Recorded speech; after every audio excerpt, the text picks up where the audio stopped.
রান্না করা গরুর মাংস দিয়ে তৈরি করুন অসম্ভব মজার মাংসের ঝাল পুলি পিঠা।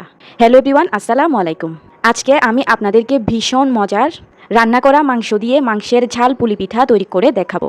ঘরে যে কোনো রান্না করা মাংস থাকলেই কিন্তু আপনারা চটজলদি বানিয়ে নিতে পারবেন এই অসম্ভব মজাদার একদম মুচমুচে মাংসের পুলি পিঠা। পিঠাটা খেতে এতটাই মজার যে এই পিঠা কিন্তু একটি খেলে আপনাদের মন ভরবে না। ঘরে যদি মাংস থাকে আপনারা কিন্তু আজই বানিয়ে নিন অসম্ভব মজার এই মাংসের পুলি পিঠা। পিঠাটি বানানোর জন্য এখানে আমি নিয়ে নিয়েছি রান্না করা গরুর মাংস। এই গরুর মাংসগুলো কিন্তু আমার কুরবানির দিন রান্না করা গরুর মাংস। এখানে আমি 5 থেকে 6 পিস রান্না করা মাংসকে এভাবে হাত দিয়ে চটকে মাংসগুলোকে এরকম ঝুড়া করে নিয়েছি। এবারে আমি এই মাংসটা দিয়ে পিঠার জন্য পুরটা তৈরি করে নিব। এখন চুলায় একটা প্যান বসিয়ে দিয়ে এই প্যানের মধ্যে দিয়ে দিচ্ছি 3 টেবিল চামচ পরিমাণ তেল। তেলটা গরম হয়ে এলে এবারে এই তেলের মধ্যে আমি দিয়ে দিব 1 কাপ পরিমাণ পেঁয়াজ কুচি।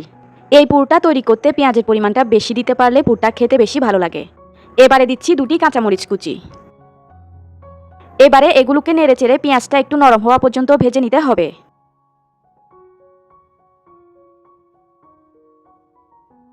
পেঁয়াজটা নরম করে ভেজে নেওয়া হয়ে গেলে এবারে এখানে আমি ঝুরা মাংসগুলোকে দিয়ে দিব।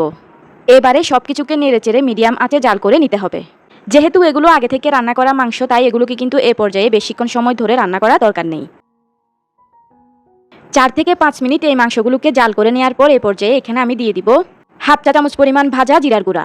এবারে জিরার গুঁড়াটাকে নেড়েচেড়ে মিশিয়ে নিচ্ছি। এবারে অনবরত নেড়েচেড়ে আর 4 থেকে 5 মিনিট মিডিয়াম আঁচে জাল করলেই কিন্তু এই পুরটা রেডি হয়ে যাবে। এই পর্যায়ে এসে আপনারা লবণটা টেস্ট করে নেবেন। যেহেতু আমি মাংসটা রান্না করার সময় লবণটা ভালোভাবে দিয়েছিলাম তাই এ পর্যায়ে কিন্তু আমার লবণটা দেওয়ার প্রয়োজন হচ্ছে না। আপনাদের যদি লবণের প্রয়োজন হয় তাহলে এই পর্যায়ে দিয়ে দিবেন।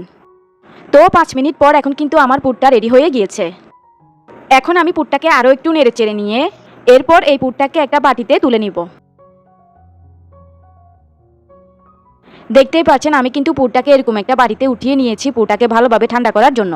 পুরটা ঠান্ডা হতে হতে এর ফাঁকে আমি পিঠার জন্য খামিরটা তৈরি করে নিব।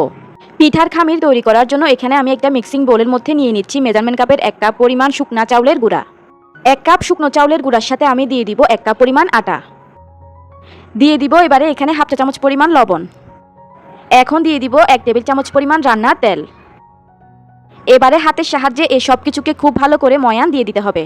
এই পর্যায়ে এই তেলটা যত ভালোভাবে আটা আর চাউলের গুঁড়ার সাথে মিশবে পিঠা তৈরি করার পর পিঠাগুলো কিন্তু ততটাই খাস্তা তৈরি হবে। তাই এ পর্যায়ে ভালোভাবে ময়ান দিয়ে নেওয়াটা খুবই জরুরি। এখন কিন্তু আমার ময়ানটা ভালোভাবে দেয়া হয়েছে। এবারে আমি এখানে ফুটন্ত গরম পানি অল্প অল্প করে মিশিয়ে খামিরটা তৈরি করে নিব। দেখতেই পাচ্ছেন আমি কিন্তু এখানে 1 কাপ পরিমাণ ফুটন্ত গরম পানি নিয়েছি। এবারে এখানে আমি অল্প অল্প করে পানিটা মিশিয়ে দিয়ে খামিরটাকে তৈরি করে নিব। যেহেতু আজকে আমি এখানে চাউলের গুঁড়া দিয়েছি তাই এখানে আমি ফুটন্ত গরম পানিটা নিয়েছি। তো দেখতে পাচ্ছেন আমি কিন্তু হাতের সাহায্যে ভালোভাবে মাখিয়ে নিয়ে এরকম একটা স্মুথ খামির তৈরি করে নিয়েছি। পিঠার জন্য কিন্তু খামিরটাকে এরকম স্মুথ করেই তৈরি করে নিতে হবে। এবার আমি এই খামির থেকে ছোটো ছোটো করে লেচি কেটে নিব। এরপর এখান থেকে একটি লেচি নিয়ে আমি একটা রুটি বেলে নিব। রুটিটাকে কিন্তু আমি বেশি মোটা করেও বেলে নিব না আবার বেশি পাতলা করেও বেলে নিব না, অর্থাৎ একটু মোটামুটি পুরুত্ব রেখেই আমি রুটিটাকে বেলে নিব।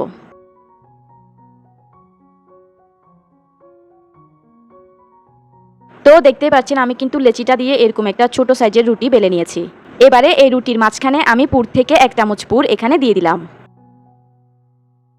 এবারে আমি হাতের সাহায্যে এভাবে ধরে পিঠাটাকে পুলি পিঠার শেপটা দিয়ে দিচ্ছি। এই পুলি পিঠার শেপটা দেওয়া কিন্তু আমরা কম বেশি সকলেই পারি, তাই এটা আর নতুন করে বুঝিয়ে দেওয়ার কিছুই নেই। এখন আমি রুটির চারপাশ এভাবে আঙ্গুলের সাহায্যে একটু চেপে দিচ্ছি। এবার আমি একটা পিঠা কাটারের সাহায্যে পিঠা চারপাশটাকে একটু সমান করে কেটে নিচ্ছি। পিঠাটাকে সমান করে কেটে নেওয়ার পর এরপর আমি হাতের সাহায্যে পিঠা চারপাশটার মধ্যে এরকম একটা ডিজাইন করে নিচ্ছি। এই ডিজাইনটা কিন্তু আমরা কম বেশি সকলেই পারি। এভাবে আঙ্গুলের সাহায্যে চেপে চেপে ডিজাইনটাকে করে নিতে হবে। আর আপনারা যদি এই পর্যায়ে ডিজাইনটা করতে না পারেন সেক্ষেত্রে আপনারা একটা কাঁটা চামচের সাহায্যে এভাবে পিঠার চারপাশটাকে চেপে চেপেও ডিজাইন করে নিতে পারবেন। তো দেখতেই পাচ্ছেন এখন কিন্তু আমার একটি পিঠা ডিজাইন করে নেওয়া হয়ে গিয়েছে।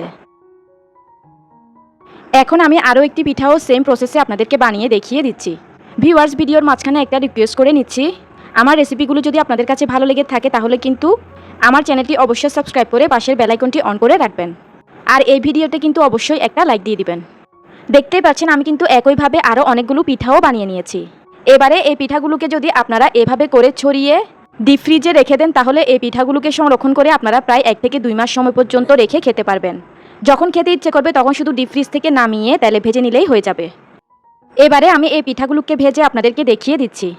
সেজন্য আমি চুলায় একটা প্যান বসিয়ে এই প্যানের মধ্যে পরিমাণ মতো সয়াবিন তেল দিয়ে দিলাম।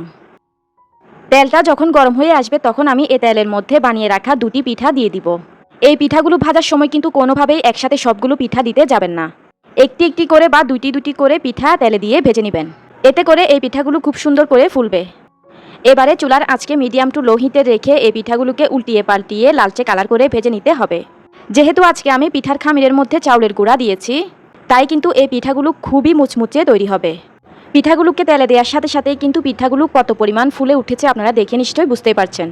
পিঠাগুলোকে উল্টিয়ে পাল্টিয়ে কিছুক্ষণ ভেজে নেওয়ার পর যখন পিঠাগুলোর কালার এরকম লালচে কালার হয়ে যাবে তখন বুঝে নিতে হবে যে পিঠাগুলো পারফেক্টভাবে ভেজে নেওয়া হয়ে গিয়েছে।